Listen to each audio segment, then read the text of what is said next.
The battlefield was covered in smoke. Machines burned in the distance, and broken weapons lay scattered across the ground. Human soldiers whispered about a figure moving in the fog. Some said it was a machine. Others said it was a man in dark armor. No one knew the truth, but all feared the stranger. Every time this armored warrior appeared, the tide of battle shifted. Entire squads of alien raiders had been defeated by the figure alone. Even humans were confused. Was this stranger an ally or an enemy? The voice coming from the helmet was deep, metallic, and cold. It gave no sign of weakness, only commands. And warnings? Many assumed the warrior was a man, maybe even a super soldier from an unknown program. But tonight, in the chaos of war, one young soldier would discover something no one expected.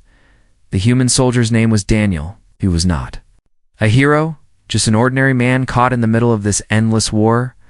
His squad had been ambushed, and he was separated from his comrades. Now he ran through the smoke, clutching his blaster, his heart racing. Explosions thundered behind him. Stay alive, he whispered to himself. Out of the corner of his eye, Daniel saw a movement, something big, something fast. The armored stranger stepped out of the smoke, tall, imposing, and silent. The armor was black and heavy, covered in strange glowing symbols.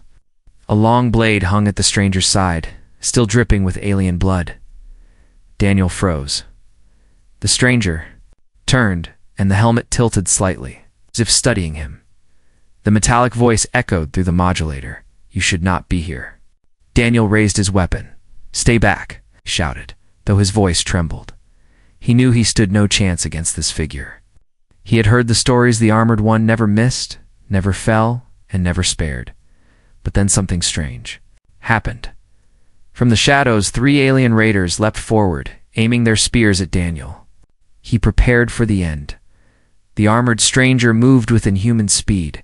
The blade flashed. In 2 seconds, the aliens lay dead at Daniel's feet. The warrior did not even look at him. Daniel blinked, confused. Why? Why did you save me? Deep metallic voice replied, because you are not my enemy. Daniel's breath caught in his chest. What did that mean? This warrior had been slaughtering both sides for weeks. No one could decide whether he was friend or foe. Yet in this moment, Daniel was alive because of him. They moved together through the ruined battlefield. Daniel tried to speak, but the stranger remained silent. Every word from the helmet was filtered, low and unnatural. It was impossible to tell who or what was inside. Who are you really? Daniel asked finally. A mercenary, a deserter, a machine? The stranger stopped. The visor glowed faintly. Then came the answer, I am what I must be. Daniel frowned. That was no answer at all. As they walked, he noticed something odd. The stranger avoided long sentences. The voice modulator seemed to glitch if the speech lasted too long. Once, when the warrior muttered a command to open a fallen gate, Daniel thought he heard something in echo beneath the metallic voice. It was faint, soft, almost musical. But before he could focus on it, the sound was gone. Later, they reached an abandoned outpost. Daniel's arm was bleeding from a cut, and the armored stranger wordlessly knelt beside him. A hidden compartment in the armor opened, revealing medical supplies. The warrior cleaned his wound and sealed it with strange gel. Daniel watched closely. The armored gloves moved with care, almost too careful for a hardened killer. This was not how a machine moved. This was not how a merciless soldier acted. He tried again. Why hide your face? Are you scarred, or are you someone the world shouldn't know? The stranger froze for half a second. That pause told Daniel more than words could, but then the deep voice returned. Ask! Do not ask questions that will kill you. Chills ran down Daniel's spine. He decided not to push further for now. When night came, they sat inside the ruined outpost. Outside, alien patrols searched the land, their growls echoing in the darkness. The stranger kept watch, blade in hand, silent as a statue. Daniel tried to stay awake, but exhaustion pulled at his eyes. He thought about the stories he had heard, the armored warrior who fought like 10 men, who vanished in smoke, who spoke with a voice not his own. Everyone assumed it was a man, but Daniel began to doubt. He remembered that faint softness beneath the modulated voice.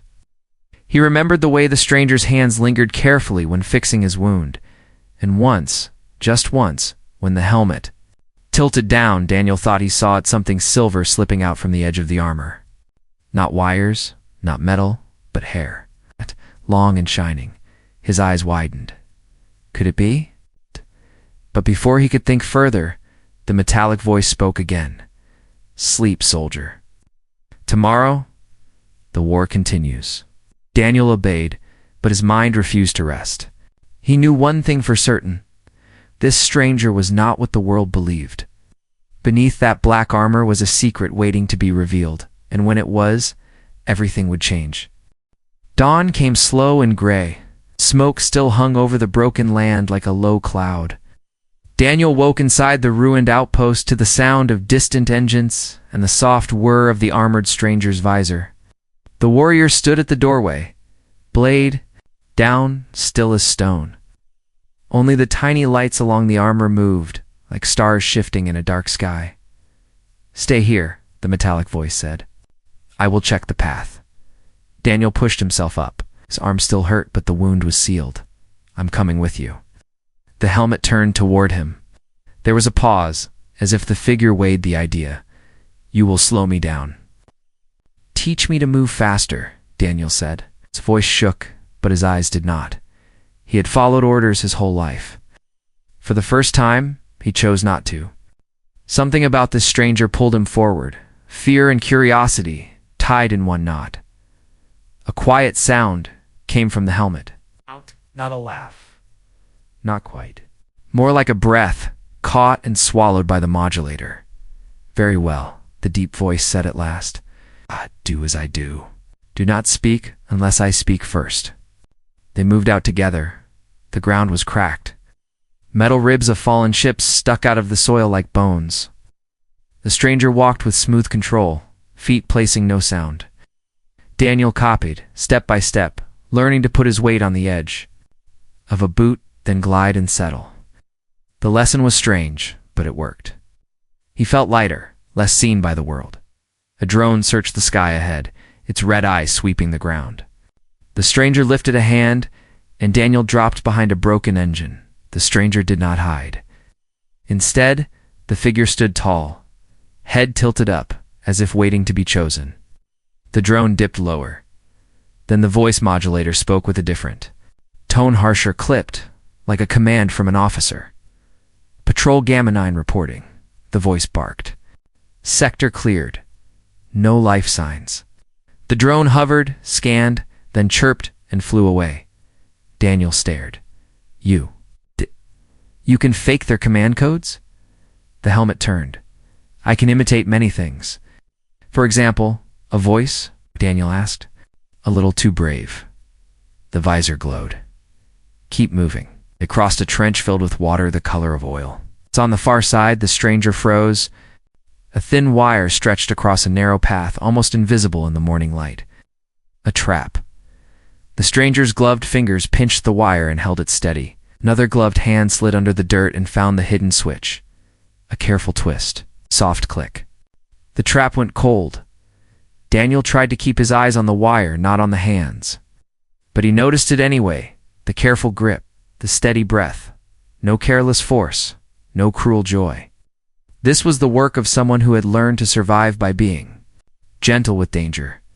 They moved on until a sound reached them. Crying. Faint. Muffled, from under the wreckage of a transport truck. A small voice called out in a language Daniel did not know. The stranger went first, blade sheathed. Together they lifted a twisted panel. Underneath, a child shook with fear, eyes huge, cheeks streaked with dust. Human? Daniel whispered. Mixed, the stranger answered, half human, half of the other kind. The metallic voice softened, like a storm folding into rain. The visor dimmed. The child flinched at the sight of the armor. The stranger crouched, hands open and empty. The modulator clicked once, twice, as if searching for something. Then a new voice came out, still filtered, but higher, gentler, a soft tone full of care. The words were alien, a simple melody of comfort. Daniel did not understand, but the meaning was clear. Safe, quiet, breathe. The child reached up with shaking hands. The stranger wrapped the child in a cloak pulled from a hidden panel on the back of the armor. For a heartbeat, the helmet bent low, and a thin slip of silver hair brushed the child's forehead. Daniel saw it. Not wire, a cable. Hair. It gleamed, and was gone. The visor tilted toward Daniel, warning or plea. He could not tell. "Can you carry him?" the stranger asked, the voice now back to its deep disguise. "Yes," Daniel said. He lifted the child, light as a handful of clothes. Little fingers clung to his jacket. The child's breathing steadied. They had taken 10 steps when the ground vibrated. A hound drone barked in the distance. Then another. The sound spread like sparks. The stranger pointed to a broken culvert, dark and half-collapsed. Inside, the modulator said, "Move." They crawled through stale air and damp stone. The culvert opened into a service tunnel under the ruins, walls lined with pipes and old cables. The sound of the hounds grew louder above them, claws on concrete, metallic sniffs, guttural motors. The stranger placed a small device on the tunnel wall, hummed and sent a faint field across the walkway. "Jammer," the stranger said. "Masks. Our heat. Is it safe?" Daniel asked. For now, he dared to ask another question. "Why do you help a human child and me? You one of us?" The helmet angled away.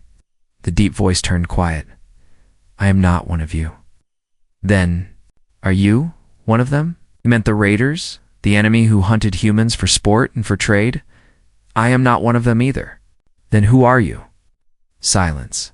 The child stirred and murmured in the alien tongue. The stranger answered with a soft phrase. The modulator glitched. For half a second, the filter dropped. A clear, warm voice slipped through, armored, unhidden. It was not deep. It was not harsh. It was bright as water under sunlight, gentle and careful, more song than speech. Daniel felt the hair on his arms rise. Then the mask caught hold again, and the voice fell back to its cold metal echo. He said nothing. He only looked at the helmet and knew his guess was not fantasy. There was a person inside this armor whom the world had not met. Not a monster, not a machine, not the man everybody imagined. They reached a steel door warped by heat. The stranger nodded at Daniel's pack. "Charges." "2," he said. "Not enough." "Stand back." The stranger drew the blade. It hummed as if fed by lightning. Wet. Careful strokes, the blade cut the hinges. The door fell without a slam, held by the stranger's strength, and lowered like a sleeping child to the floor. Beyond lay a small storage room turned into a den by refugees. Blankets, broken crates, scribbles on walls, names, prayers. Lists of days without food. 2 more survivors sat in the corner, an old man with a wounded leg and a woman clutching a metal box. They flinched at the armor, but the child's small hand reached toward them. The woman cried out and embraced the child. "Time is short," the stranger said, voice returning to orders. "The raiders will circle this block in 7 minutes. Must move through the tunnel to the south side." The old man tried to stand and failed. The stranger did not hesitate. With a practiced motion, the armored figure lifted him in a fireman's carry. The weight nothing against that strength. They left the storage room. Daniel took the lead this time. Guided by signs scratched into the wall arose a drawn star, the letters SNO. He did not know if refugees had left them or soldiers, but they were a path. At a fork, the stranger stopped, visor brightening, reading something Daniel could not see. "Trip lasers," the modulated voice said. "Vault them how?" Daniel asked. The stranger stepped forward and raised both hands as if feeling rain. There, fingers marked 3 thin lines, almost the thickness of hair, glowing only when the visor's light touched them. "Hold your breath," the stranger added. "Jump when I count to 3. They leaped. Daniel cleared the last line by a finger. The old man on the stranger's shoulder did not even brush the beam. The tunnel climbed. The air grew warmer, sweeter. Far ahead, a circle of daylight appeared, rimmed by grass. But between them and that light stood a grill of metal bars, locked. Daniel said, panic entering his throat. We're trapped. The stranger set the old man down and faced the bars. The blade flared again, but the stranger did not cut. Instead, a small tool extended from the wrist thin, needle-like. The lock sparks. A quick series of tones, like notes on a tiny piano. Lock clicked open. Daniel stared. You fight like a storm and pick locks like a whisper, he said. The words leaving before he could stop them. The helmet turned. For a heartbeat, something warm moved behind the visor. Then the modulator gave a low sound. Save your breath. For the run. It burst into the open and crossed a field of broken concrete. The morning sun lifted, weak but real. Distant, the hounds howled. Closer, a siren shrieked. Shadows shifted as patrol bikes cut across the far road. Down, the stranger ordered, and they slid into a ditch full of tall grass. The stranger tapped the jammer. Its hum grew softer, tuned to blend with the world.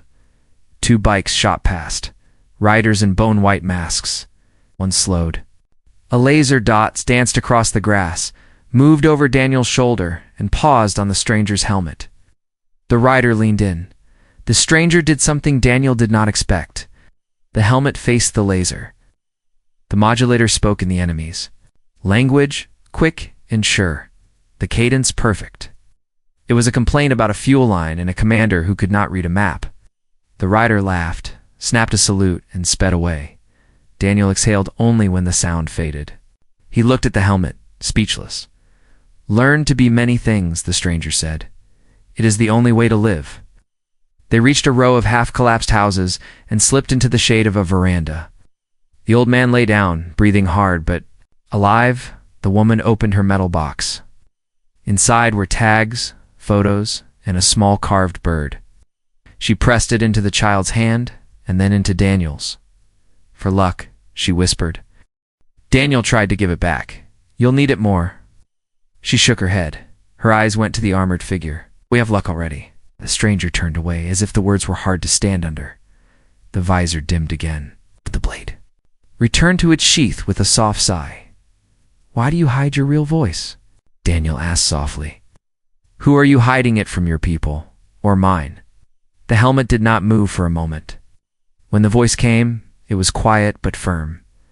From everyone who would stop me before I finish what I came to do. And what is that?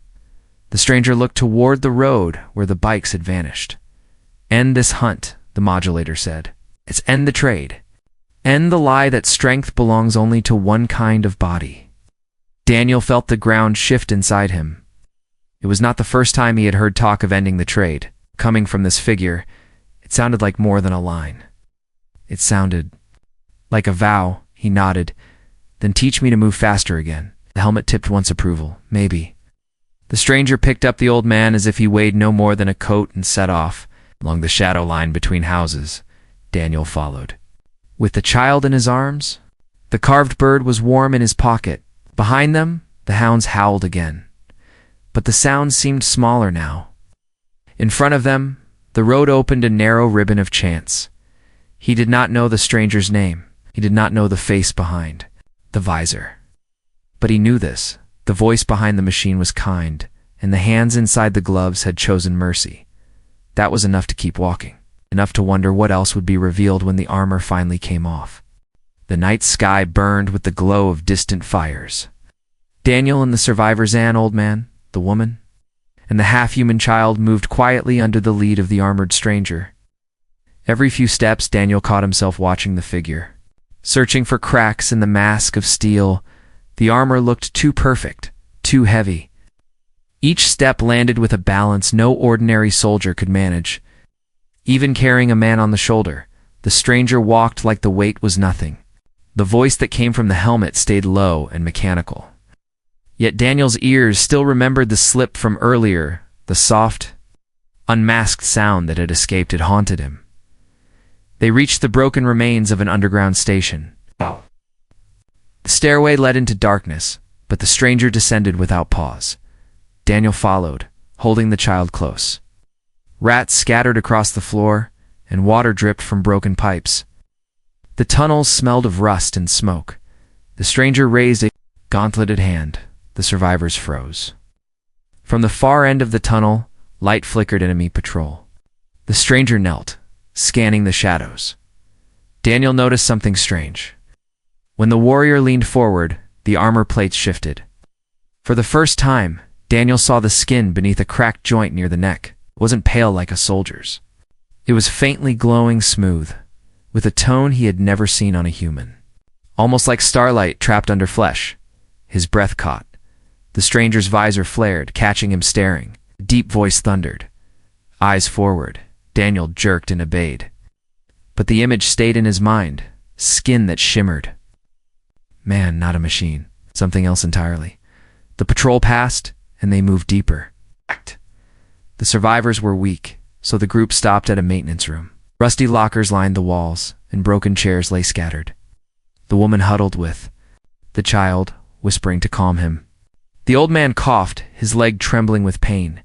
Daniel sat near the armored stranger, who silently sharpened the blade on a stone. Sparks danced each time the steel slid. Daniel forced himself to speak. "You're not what people think you are you?" The visor turned, glowing faintly. "What do they think I am?" "A man," Daniel said. "A soldier, maybe a machine. But you're not." Silence stretched. The only sound was the scrape of the blade. Then the deep metallic voice replied, "What I am does not matter. What I do does. But it matters to me," Daniel whispered. "Because you saved me. You saved them. That means you're not a monster. So, who are you hiding from?" The helmet tilted slightly, almost like surprise. But no answer came. Instead, the stranger stood and turned away, as if the question weighed too heavy. Hours later, the group tried to rest. Daniel stayed awake, pretending to sleep, watching the armored figure. The stranger sat alone at the far end, helmet off for just a moment. Daniel couldn't see the full face, only the back-long, shining strands of silver hair. Slipping free, glowing faintly in the dim light, he gasped quietly. The truth struck him. This was no man. The armored warrior was a woman. An alien girl. As if hearing his thought, the stranger turned suddenly, slamming the helmet back into place. The visor glowed sharp. The metallic voice boomed. "Sleep, soldier." Daniel shut his eyes quickly, heart racing. It did not move until morning. When dawn came, they left the tunnels. The road ahead was filled with ruined trucks and collapsed bridges. The stranger guided them to an old warehouse that still stood. Inside, strange symbols were carved on the walls. They glowed faintly, reacting to the presence of the armored figure. Daniel stared. "What is this place?" The deep voice answered. "A marker. Left by my kind. Your kind." Daniel pressed. The visor dimmed. Enough questions. Daniel's curiosity grew sharper. He watched every move. He noticed how the stranger avoided speaking for long. How the modulator often cracked, letting hints of a soft voice leak through. He noticed the hand so steady, so careful, not like a man hardened by endless war. And he noticed the way the alien child clung to the stranger without fear, as if sensing something familiar beneath the armor. Later, an ambush came. Raiders burst from behind the wrecked trucks, hurling nets and spears. The stranger moved like a storm, blade flashing, armor ringing. But Daniel saw it again in the heat of battle. The helmet cracked further from an enemy strike. For just a heartbeat, the face beneath showed. It was not a man's face. It was delicate, sharp, almost beautiful. Eyes glowing like fire under water, lips pressed in focus, hair streaking silver as it spilled free. Daniel's breath left him. The helmet sealed back down. The deep metallic voice roared, "Stay behind me!" But Daniel knew. He knew now what no one else did.